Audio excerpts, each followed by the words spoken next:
뇌과학자 힐러 제이드입니다. 오늘은 이 책의 일부분을 한번 읽어드리고요. 어, 그 일부분에 있는 내용을 뇌과학자의 시각으로 여러분들하고 한번 나눠보려고 합니다. 잠시 읽어드릴게요. 존재에 대한 인식을 되찾고 느낌, 자각의 상태에 머무르는 것이 바로 깨달음입니다. 깨달음이라고 하면 우리는 초인들이 도달하는 경지를 떠올립니다. 에고는 우리가 그렇게 받아들이기를 바랍니다. 그러나 깨달음은 그저 존재와 하나됨을 느끼는 자연스러운 상태입니다. 깨달음은 헤아릴 수도 파괴할 수도 없는 그 무엇, 본질적으로는 당신이지만 당신보다 훨씬 위대한 무언가와 연결된 상태입니다. 이름과 형태 너머에 있는 당신의 진정한 본질을 발견하는 것입니다. 존재와 연결되어 있음을 느끼지 못하면 자신은 물론이고 주위의 세계와 분리되어 있다는 환상이 생겨납니다. 그러면 의식적이든 무의식적이든 스스로를 고립된 파편으로 인식하게 됩니다. 두려움이 생겨나고 안팎의 갈등은 일상이 됩니다. 존재와의 연결을 방해하는 가장 큰 걸림돌은 마음과 자신을 동일시하는 것입니다. 존재와의 연결을 방해하는 가장 큰 걸림돌은 마음과 자신을 동일시하는 것입니다. 네, 이 부분을 두 번 읽어드렸는데요. 제가 지난 시간에 다른 방송에서 한번 이야기를 했던 것 같은데요. 우리의 뇌는 행복을 위해서 진화된 게 아니고 생명 유지를 위해서 진화됐습니다. 그래서 우리가 생각하는 85%가 부정적인 생각들이라고 합니다. 왜냐하면 생명 유지를 위해서는 계속 부정적인 생각을 하면서 대비를 해야 되겠죠.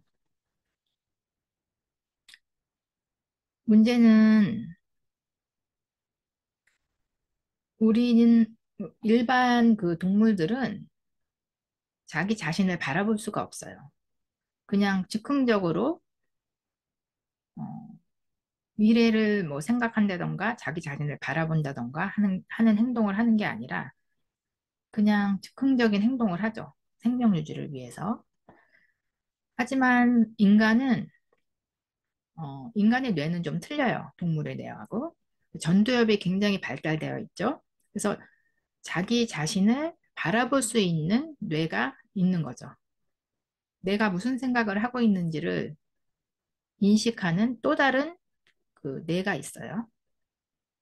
그래서 여기서 말하는 그 존재와의 연결이라는 이야기가 여기서 말하는 존재는 제가 해석하기로는 우리가 이 좁은 뇌, 생각에 갇혀 있는 나가 아니라 그런 나를 바라보는 더 큰 위대한 그 나를 아니면은 뭐 신적인 신성, 내 안에 있는 신성, 어, 그것을 존재라고 표현하지 않았나 제 나름대로 이렇게 해석을 했고요. 그러면 그 신성, 나를 바라볼 수 있는 또 다른 위대한 나, 그 나와의 연결을 방해하는 가장 큰 걸림돌이 마음과 자신을 동일시하는 것이다라고 얘기를 했는데 여러분들 혹시 마음이 자기 자신과 그 마음을 여러분들 자신과 동일시하시나요? 마음이 여러분이라고 생각하시나요?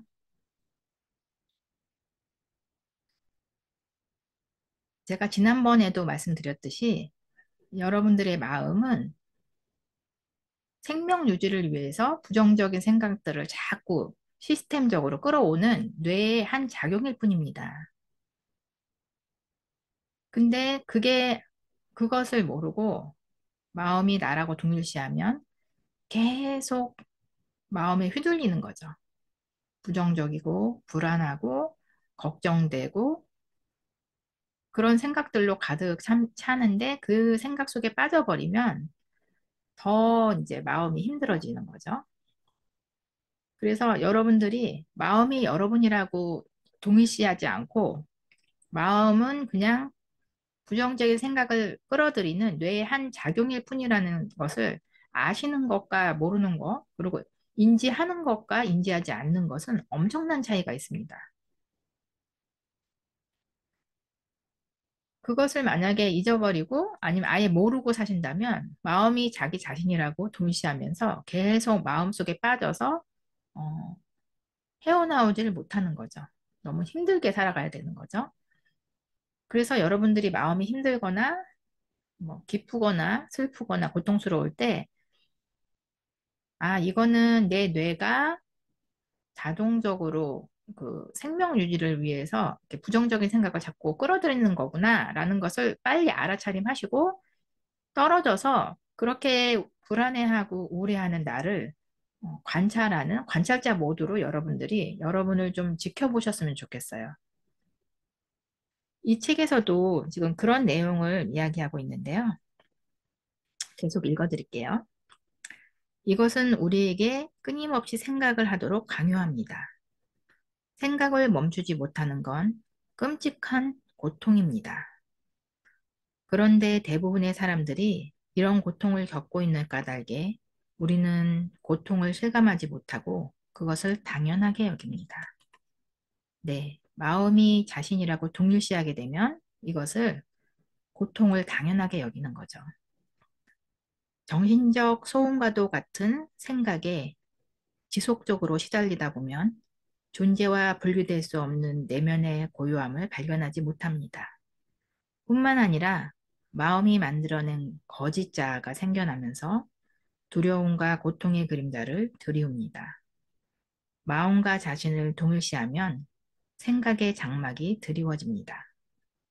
개념, 표식, 이미지, 말, 판단, 정의와 같은 생각의 활동이 만들어낸 이 장막은 모든 진실한 관계를 차단합니다. 그것은 당신과 자신 사이를, 당신과 동료 사이를, 당신과 자연 사이를, 당신과 신 사이를 가로막습니다.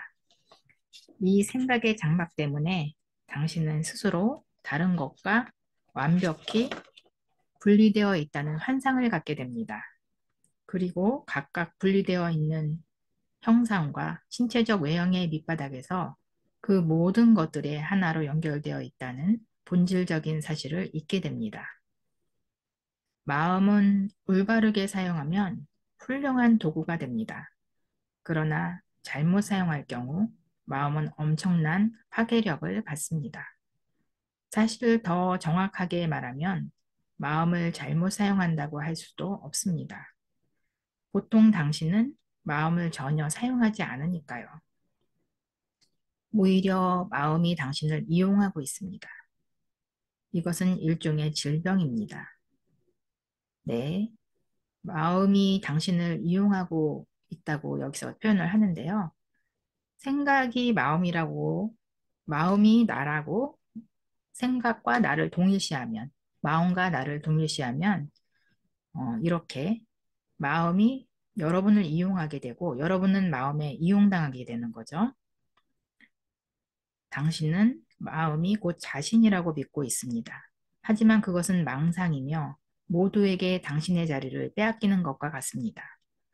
미처 깨닫지 못한 사이에 도구에 불과한 마음에게 소유당하는 셈입니다. 그리고 당신을 소유하는 실제가 곧 당신 자신이라고 생각하는 겁니다. 자유의 출발점은 당신 자신이 소유하는 실체, 즉 생각하는 사람이 아니라는 걸 깨닫는 순간입니다. 이것을 깨닫게 되면 당신은 그 실체를 관찰할 수 있습니다. 그리고 생각하는 사람을 관찰하기 시작하는 순간 더 높은 수준의 의식이 깨어납니다. 그러면 생각 너머에 거대한 알의 영역이 있으며 생각은 그 삶의 영역에서 아주 작은 부분일 뿐이라는 걸 깨닫게 됩니다.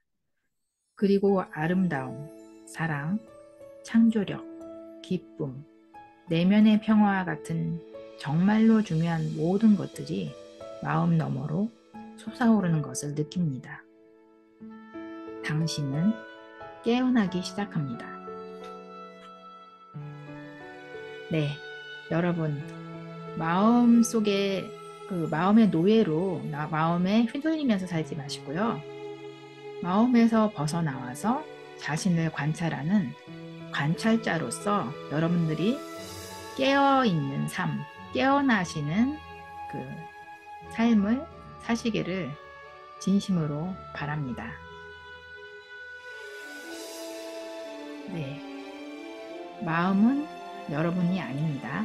마음에서부터 자유로워지시기를 빌겠습니다. 네, 감사합니다. 다음 시간에 또 봬요.